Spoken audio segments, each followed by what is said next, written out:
Muy bien, hermanos, pues Filipenses capítulo 1, versículos del 20 al 30. Escribe el apóstol Pablo: mi anhelo y esperanza es que en nada seré avergonzado. Al contrario, tengo la plena confianza que ahora como siempre Cristo será engrandecido en mi cuerpo, tanto si vivo como si muero. Porque para mí el vivir es Cristo y el morir es ganancia.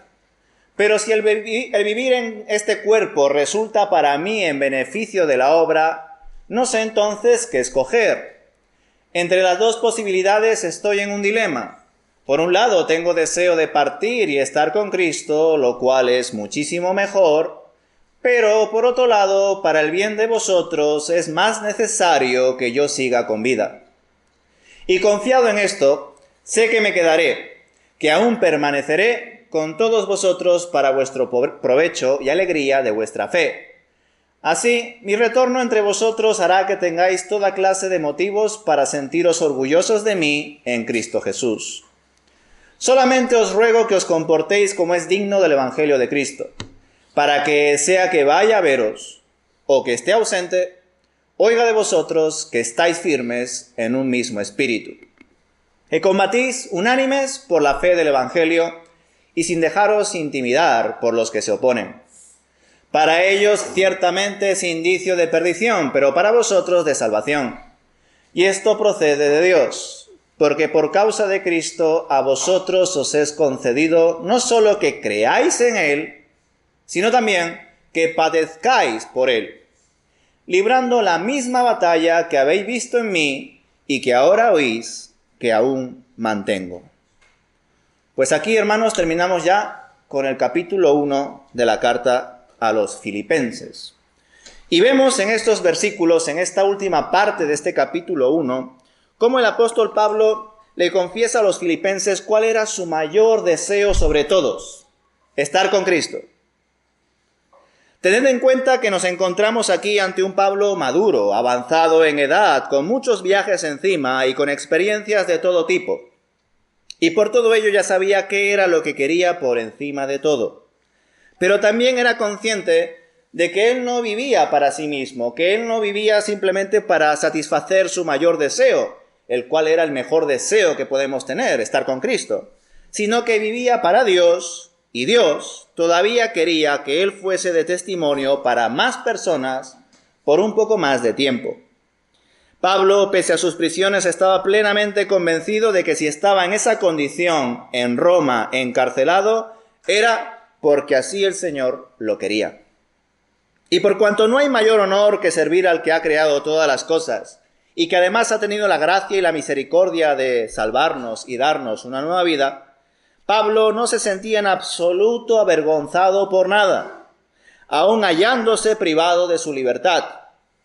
No obstante, su anhelo era evidente: él quería estar con el Señor. Fijaos la expresión del versículo 23. Quisiera partir y estar con Cristo, lo cual sería mucho mejor para mí. Ese era su deseo. Ciertamente, el razonamiento creo que resulta muy simple. ¿Con quién puede estar mejor un hijo de Dios que no sea con su Padre que está en los cielos? Pensadlo. ¿Con quién puede estar mejor una criatura que no sea con su Creador? ¿Con quién puede estar mejor un cristiano que no sea con Cristo? La respuesta a todas estas preguntas es clara: no hay mejor destino para un creyente que estar con el Señor por la eternidad. Y eso lo tenemos en Cristo Jesús por la fe. No obstante, esto tiene varias implicaciones también, implicaciones que la Biblia en ningún momento oculta, sino que lo muestra una y otra vez, ya sea de forma directa o literal, o incluso con ejemplos prácticos, como toda la vida de Pablo, la vida de Santiago, el que murió por espada por Herodes, o la vida de Esteban, que como sabéis, murió apedreado. Y la vida de tantos y tantos siervos del Señor, ¿verdad? Que incluso llegaron a dar su vida, literalmente, por Dios. Por la palabra sabemos, hermanos, que cuando estemos en la presencia de Dios por la eternidad, todas nuestras relaciones con personas de este mundo que tenemos ahora cambiarán.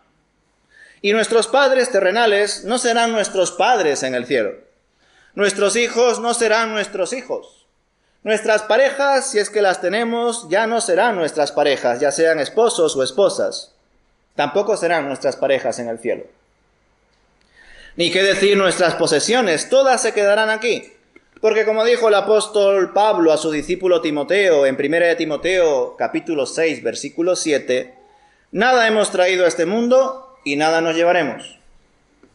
Así que no podemos ser como algunas culturas o naciones, quizá de entre ellas la más famosa, la más conocida sea la egipcia, donde se creía que las riquezas eran llevadas a la otra vida y se enterraba a la gente o se hacía, esos procesos funerales, enterrándoles o llevándoles a lugares con sus riquezas y su dinero, ¿verdad? Ellos creían que eran riquezas que eran llevadas a la otra vida, pero esa creencia no pertenece a la nuestra, ¿verdad? Tampoco perdurarán muchas cosas de las que creemos incluso que forman parte de nosotros, y no me refiero a cosas materiales, sino cosas que podríamos creer que forman parte de nuestro ser o de nuestra identidad. Complementos de esta vida que en algunos casos son incluso vanidad. Y claro, todo esto que estoy diciendo concuerda perfectamente con las enseñanzas más elementales del Evangelio. ¿O acaso no nos acordamos que el Señor nos enseñó que tras la resurrección en el cielo seremos como los ángeles? Y que por tanto no habrá parentesco entre nosotros más allá de que todos seremos hermanos y tendremos un solo Padre, un solo Señor, al que estará sentado en el trono y que en verdad ya está sentado en el trono. Y ni qué decir que el Señor varias veces nos llama a una vida sacrificada, a una vida humilde, donde no busquemos salvar nuestra propia vida, sino más bien ser capaces de darla a causa de Cristo. Dijo el Señor en Mateo capítulo 10, versículo 32 y 33, «A cualquiera, pues, que me confiese delante de los demás, yo también lo confesaré delante de mi Padre que está en los cielos. Y a cualquiera que me niegue delante de los demás, yo también lo negaré delante de mi Padre que está en los cielos». Y así dijo también en Lucas capítulo 14, versículo 26, «Si alguno viene a mí y no aborrece a su padre y madre, y mujer e hijos, y hermanos y hermanas, y hasta su propia vida, no puede ser mi discípulo». Y también dijo el Señor lo siguiente en Mateo capítulo 16, versículo 24 al 26. «Si alguien quiere seguirme, niéguese a sí mismo, tome su cruz y sígame, porque todo el que quiera salvar su vida la perderá, y todo el que pierda su vida por causa de mí la hallará. ¿De qué le servirá a uno ganar todo el mundo si pierde su alma? ¿O qué puede dar uno a cambio de su alma?». Definitivamente, hermanos, existen varios textos en el Evangelio que van en esta línea. Pero esta es la idea general de lo que demanda el Señor de nosotros, y nunca está de más recordarlo, aunque creo que lo sabemos, pero se nos olvida. Más aún cuando vemos que en este mundo cada uno vela por sus propios intereses. Pero un discípulo de Cristo, un hijo de Dios, solo debería velar por los intereses del reino, no por sus propios intereses, aunque ello incluso demande sacrificar su propia vida. Pues Cristo ya sacrificó la suya por nosotros, y ahora nuestras vidas ya no son nuestras, le pertenecemos a Él, pertenecemos a Cristo. Y cuando entendemos todo esto que os acabo de compartir, las cosas cambian radicalmente en nuestras vidas, hermanos. Algo que además resulta necesario. Porque claro, al analizar la famosa declaración que hizo el apóstol Pablo, ya sabéis, para mí el vivir es Cristo y el morir es ganancia, algunos, teniendo los ojos más puestos en la tierra que en el cielo, pueden llegar a pensar y decir que el apóstol expresó tal cosa porque su vida era muy distinta a la nuestra, y que su sacrificio no tendría el mismo valor que el nuestro, por cuanto Pablo, por ejemplo, no tenía familia, al menos no que se sepa. No tenía mujer, ni hijos, ni tampoco posesiones. Él era un hombre sencillo, soltero, sin descendencia, y claro, pues en ese caso se puede comprender que pensase así, ¿no? Se puede comprender que pueda dar su vida así con tanta, entre comillas, facilidad, o que no se plantee cosas y pueda llegar a decir, porque para mí el vivir es Cristo y el morir es ganancia. Y claro, hermanos, nosotros creo que no podemos hacer este juicio del apóstol Pablo, ni decir que su contexto era más fácil, ¿verdad? Sin embargo, no solamente no podemos hacer eso, sino que al analizar la historia del cristianismo, más allá de Pablo, especialmente en los primeros siglos, donde todavía el cristianismo no había sido adulterado, nos damos cuenta de que bastantes hijos de Dios dieron su vida por Cristo, que esto no fue algo solamente de Pablo o de la locura o la radicalidad de un hombre como el apóstol Pablo. No, muchas personas, hombres y mujeres, en los primeros siglos de la historia del cristianismo, y en verdad hasta hoy en día, han dado y siguen dando su vida, si es necesario, por Cristo. No obstante, claro, cuando nos queremos excusar y justificar y pretendemos establecer un cristianismo distinto al que está en la Biblia, fácilmente podemos decir que Pablo era un caso excepcional y que una cosa es lo que el Señor tenía preparado para Pablo y otra cosa es lo que tiene preparado el Señor para nosotros. Y no es así, hermanos. El Evangelio, los mandamientos y enseñanzas de Dios son para todos. Y sus demandas y exigencias son para todos. Y Dios quiere todo de nosotros. No solo la parte que menos nos cuesta dar, la cual hasta a algunos les cuesta dar también. Porque claro, en este mundo posmoderno muchos creyentes han llegado a reducir la fe a una mera asistencia al culto y si eso ayudar en alguna cosa en la iglesia. Y algunos, como sabéis, no hacen ni siquiera eso. Les cuesta hasta cumplir con eso. Pero es que además ninguno de ellos ha entendido que el Señor no pide de nosotros un mero culto dominical y unas pocas horas de nuestro tiempo a la semana, sino que el Señor, en esta nueva vida que nos ha dado en Cristo Jesús, pide todo. Todo nuestro tiempo, toda nuestra vida, toda nuestra atención, porque ya no somos nosotros, ahora es Él en nosotros. Y por lo tanto ni siquiera hay que negociar. Bueno, Señor, pero déjame un poquito para mí. Un 99% para ti y un 1% para mí, Señor, aquí, este momento de vacaciones espirituales, o en este espacio que yo lo quiero para mi ego, para mi yo, para mis intereses. No. Para el Señor, en esta nueva vida en Cristo Jesús, lo es todo. Él lo quiere absolutamente todo, hermanos. Que estemos centrados en Él. Él quiere que oremos sin cesar, que meditemos en su palabra de día y de noche. Y eso no solamente significa leerla, eso cualquiera lo puede hacer, aunque como os he dicho antes, hay gente que ni eso hace. Y en efecto, meditar en la palabra implica también aplicarla, vivirla, ya sabéis, no solamente ser oidores, sino también hacedores. Y Dios desea que todos sus hijos seamos siervos suyos, que eso es otro punto a tener en cuenta. A veces, aunque nos alejamos del catolicismo, volvemos a caer en él. Y confiamos o llegamos a, de algún modo, a probar con nuestros ojos que sea 1, 2, 3 personas las que presidan la fe en la iglesia y el resto pasivamente nos quedamos a simplemente contemplar cómo esas pocas personas ministran, sirven, ayudan, colaboran, y sin embargo la palabra de Dios nos dice que somos un pueblo suyo, que antes no éramos pueblo, pero que ahora somos pueblo, y que todos y cada uno de nosotros somos sacerdotes, porque somos real sacerdocio, nación santa, pueblo adquirido por el Señor.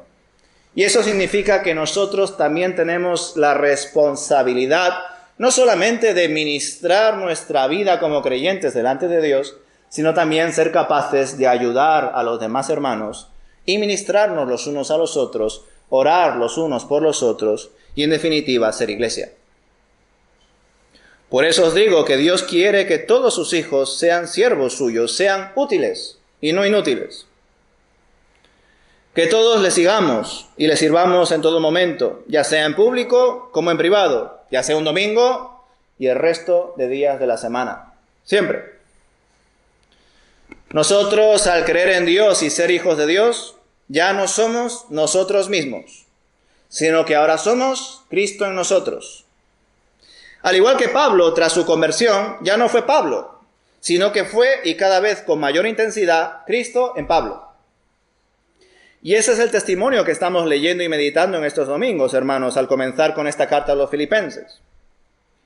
Nosotros hace tiempo que morimos en nuestros delitos y pecados, y ahora la nueva vida que Dios nos ha dado no es para volverla a perder.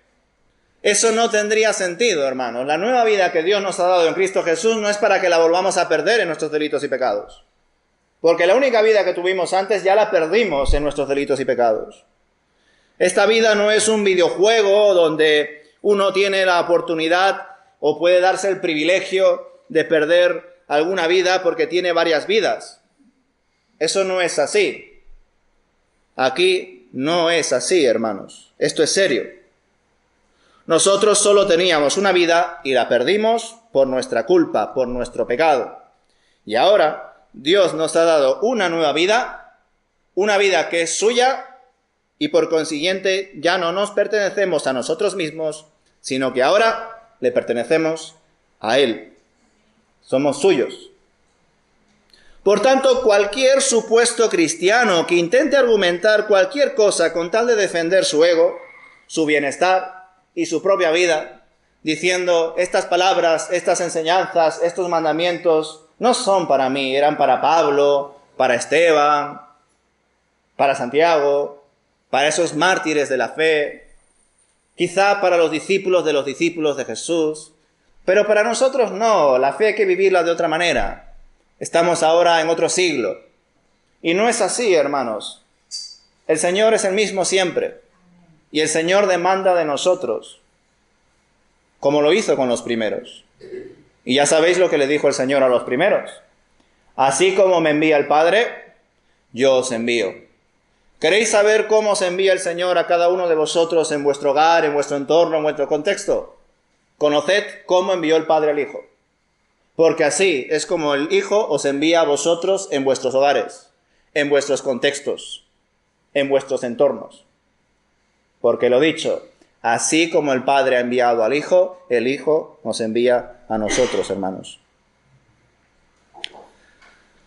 Así que ningún supuesto cristiano debe de argumentar cualquier cosa con tal de defender su propia vida, su propio bienestar. Porque si alguno lo hace o ha sido confundido por las ideologías y filosofías de este mundo, o bien no ha experimentado la transformación que solo el Espíritu Santo puede hacer en nuestros corazones y que es una transformación que dura para siempre. Porque ya sabéis, lo que el Señor empieza en nosotros, Filipenses capítulo 1, versículo 6, lo que el Señor empieza en nosotros, Él lo termina. Y nosotros, al ser hijos suyos, somos obras suyas. Le pertenecemos. Y además, como os dije en su día, no solamente somos obras de Dios, sino que cada uno de nosotros tiene un cartel bien grande de estamos en obras. Por favor, hermano, perdóname porque estoy en obras. Y a su vez, hermano, tú estás en obras y por eso yo también te perdono. Porque aquí ninguno es una obra perfecta todavía. Lo seremos en Cristo Jesús cuando estemos en su presencia. Pero ahora todavía no, y por eso tenemos imperfecciones. Y debemos de trabajar entre nosotros, porque como digo, estamos en obras. Así que hermanos, si en nosotros hay este sentir de querer ser más como Cristo, gloria a Dios, porque es un sentir maravilloso. Siento que quiero ser más como Cristo. Y si es así, bienvenidos hermanos, porque os voy a predicar mucho para que ese sentir crezca en vosotros. Pero si no lo tenéis, o lo tenéis muy apagado, o muy dormido, ese sentir de querer ser como Cristo, arrepentíos. Id a los pies de Cristo y creed en Él con todo vuestro corazón y conocedle. Porque Él es Dios grande y temible, pero también lleno de amor, gracia y misericordia. Pablo lo tenía claro, hermanos. Si Dios es real y el Señor es Cristo, no servirle a Él no tendría ningún sentido. No buscar más de Él sería una mala decisión. No pasar tiempo con Él sería una pérdida de tiempo. Y sí, es cierto que el apóstol Pablo no tenía mucho dinero ni tampoco familia, pero sí llegó a tener gran prestigio. Llegó a ser un gran líder religioso incluso dentro del judaísmo. Pero toda esa formación, todo ese prestigio que él tuvo, como veremos más adelante en Filipenses capítulo 3, lo estimó como basura. Y en griego es incluso más interesante, porque literalmente significa estiércol.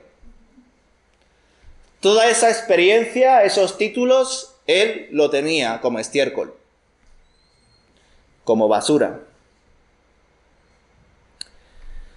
Pues nada de eso valía. Ningún título, ni formación, ni experiencia propia vale por sí misma cuando ponemos primero nuestros ojos en Cristo Jesús. Porque Él vale más que cualquier cosa que se nos pueda ocurrir. Y por eso a Él debemos amar por encima de todas las cosas, por encima de mi familia, por encima de mi dinero, por encima de mi propia vida.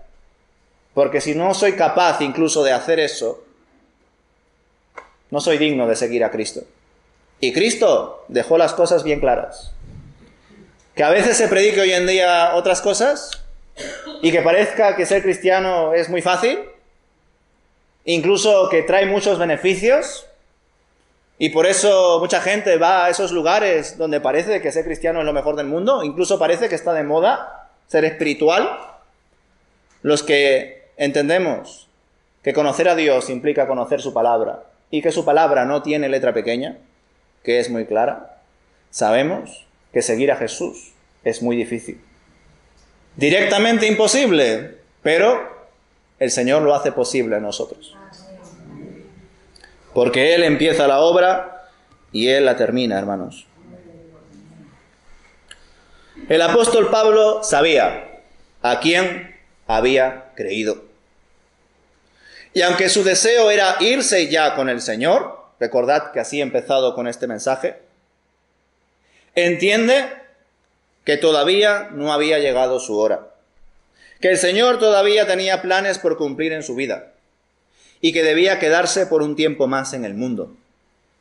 No porque tuviese apego hacia la vida terrenal, sino porque el Señor quería usarle por una temporada más para que sea de bendición y testimonio a más personas. Ya no solamente a los romanos, porque él estaba ahí en la cárcel en Roma, sino también a otras personas como los filipenses, por eso le reconoce eso. Y cómo no, a otras comunidades que también el apóstol Pablo escribe, estando en Roma encarcelado, y que ya veremos en su día, si el Señor lo permite. Por ello, hermanos, en el versículo 27, vemos cómo el apóstol cambia el tono y el tema. Y les exhorta a los filipenses para que aprenda a vivir unidos en el Espíritu, unánimes, combatiendo por la fe del Evangelio. En estos versículos finales de este capítulo comprobamos que no solo Pablo es un ejemplo de cómo Dios obra con poder en medio de la debilidad, sino que también les comparte el costo que implica seguir al Señor. Un costo que todos en mayor o menor medida también debemos experimentar, pero que los filipenses experimentarían de forma directa, próximamente, y por eso les escribe así. Pues le dice Pablo en el versículo 29 que no solo se les ha dado el privilegio de confiar en Cristo, de creer en Cristo, sino también el privilegio de sufrir, padecer por Él. Menudas palabras, ¿verdad? No solamente se os es dado creer en Dios, sino también padecer por Él. Para los predicadores que plantean la fe como un medio para obtener paz, superación y prosperidad de la vida, estas palabras les generaría confusión. Pero como os he estado exponiendo hasta ahora, la palabra de Dios muchas veces no tiene nada que ver con lo que hoy en día a veces se predica o se escucha. Suena espiritual, pero si estudiamos nos daremos cuenta de que muchos discursos no tienen que ver nada o casi nada con la Biblia. ¿Os acordáis, por ejemplo, cuando el apóstol Pablo se encontraba casi al final de su tercer viaje misionero y el Espíritu Santo lo estaba llamando para que vuelva a Jerusalén? Él ya estaba concluyendo su tercer viaje misionero. Y el Espíritu Santo le estaba revelando qué era lo que le esperaba. Lo podéis ver en Hechos capítulo 20, versículos 22 y 23. En el contexto de la encomiable despedida que tuvo el apóstol Pablo en Mileto junto con los ancianos. Pues ahí descubrimos, hermanos, que Pablo llevaba un tiempo expectante de saber cuál era el siguiente paso. En el segundo viaje misionero, el apóstol Pablo había entendido que el que marcaba el camino era el Señor, no él. Recordad, él quería ir a Asia Menor, pero el Espíritu se lo impidió. Y él no quería ir ahí para quedarse a dormir o para comer por ahí o disfrutar de la vida. No, él quería ir a Asia Menor para predicar el Evangelio. Algo que nosotros sabemos que es lo que tenemos que hacer. Pero el Espíritu se lo impidió. Luego subió hacia Bitinia y también el Señor se lo impidió. Y por eso fueron a Troas, esperaron allí y el Señor le mostró que en aquel momento donde debían de compartir el Evangelio era en Europa. Ese es en el segundo viaje misionero. Ahora estamos a final del tercero. Y claro, el apóstol Pablo estaba expectante de saber qué era aquello que debía llevar a cabo después. Y por ello nos damos cuenta allí que tras prácticamente concluir su tercer viaje, durante ese tiempo, de momento en momento el Señor le reveló lo siguiente, de tiempo en tiempo. Lo que te espera, Pablo, es cárcel y sufrimiento. O en esa versión, prisiones y tribulaciones. Fijaos, de ciudad en ciudad, el Espíritu Santo le aseguraba al apóstol Pablo, quien había realizado 3 viajes misioneros muy fructíferos: Pablo, ahora te espera prisiones y tribulaciones, cárcel y sufrimiento, apóstol Pablo. ¿Qué os parece? ¿Os parece que el Señor es malo? ¿Quiénes somos nosotros, vasos de barro, para juzgar al alfarero cómo nos forma? ¿Y qué es lo que quiere que hagamos en esta vida según su voluntad? Y vemos aquí, hermanos, en este texto que el Espíritu se lo ratificó varias veces, de ciudad en ciudad. Pablo, humanamente hablando, debería estar desanimado, ¿no? De ciudad en ciudad, concluyendo casi su tercer viaje misionero, el Espíritu Santo le revelaba que le esperaba cárcel y sufrimiento. ¿Qué hizo Pablo al saber esta noticia? ¿Dio quizá media vuelta? ¿Evitó ir a Jerusalén? Pues claro que no. El apóstol Pablo continuó su camino pese a recibir esta noticia por parte del Espíritu. Porque si la voz proviene de Dios, hermanos, hay que obedecerla. Sí o sí. Porque si no lo hacemos, podemos acabar como Jonás. ¿Recordáis al profeta Jonás? Una gran historia que nos muestra qué le sucede a aquellos que se intentan resistir a la voluntad de Dios. Y que al final, la voluntad de Dios siempre se va a cumplir. Quieras participar en ella o no. Y la lección para aprender es que sea que nos resistamos o no, igualmente el Señor acabará haciendo su voluntad en nosotros. Pero si nos resistimos, será por las malas. Así que mejor hacerlo por las buenas, ¿no? Y ser obedientes a Dios desde el principio. ¿Para qué resistirse a aquel que ha creado todas las cosas y ha dado a su Hijo unigénito por cada uno de nosotros? ¿Qué sentido tiene? Sería de necios. Sin embargo, en algunos mensajes que hoy en día se escuchan, como que da la sensación de que nosotros somos los capitanes de nuestras naves, los dueños de nuestros destinos, que el Señor tiene un plan maravilloso para nuestras vidas y cosas de ese estilo. Planes maravillosos que implican, pues ya sabéis, bendiciones, sanidades, restauraciones, que tenga más dinero, un mejor trabajo, un mejor coche. Ese es el plan maravilloso que tiene Dios para tu vida, según algunas iglesias o algunas predicaciones que se escuchan, o libros incluso que se leen, motivacionales. Y sí, hermanos, es cierto que el Señor tiene un plan maravilloso para nuestra vida. Eso no lo niego. Pero ese plan no tiene nada que ver con los planes de mucha gente. Porque ese plan es el siguiente, y es un plan muy claro. El plan de Dios para nuestra vida es que seamos como Cristo. Y que cada día dejemos de ser como nosotros éramos en otro tiempo. Cada día sé menos tú y cada día sé más como Cristo. Ese es el plan maravilloso, en mayúsculas, en negrita y subrayado, que tiene Dios para nosotros. ¿O a alguien se le ocurre un plan mejor que ese? ¿Hay un plan mejor que ser como Jesús? ¿Os apuntáis a ese plan de dejar de ser nosotros y empezar a ser más y más como Él? Y si ya habéis empezado con ello, a seguir cada día, cada semana, cada mes, como iglesia, como hermanos en Cristo, a ser cada día más y más como Él. ¿O preferís el plan de las bendiciones? El plan de todo nos irá bien. El plan de nos vendrá prosperidad y cumpliremos con nuestros sueños. ¿Preferís ese plan? Es un plan muy tentador, ¿eh? La tentación es muy grande. Y por eso esas iglesias están muy llenas. Casi suena a las tentaciones que recibió Jesús por parte del diablo en el desierto, ¿verdad? Pero yo sé que los que son de Dios elegirán ser obedientes al Padre, aunque eso nos pueda llevar a la muerte. Tal y como lo hizo primero nuestro Señor Jesucristo, que fue obediente hasta la muerte y muerte de cruz, como veremos más adelante en Filipenses capítulo 2. En fin, hermanos, termino. Tomemos ánimo. Ánimo y fuerzas en el Señor. El camino es largo, pero también gratificante y gozoso, siempre y cuando lo transitemos juntos con el Señor y con su Santo Espíritu. Hagamos nuestras estas declaraciones de fe del apóstol Pablo para que de esta manera las llevemos a la práctica día a día. Y ya sabéis, el mensaje es claro, pertenecemos a Cristo. Nuestras vidas son de Él.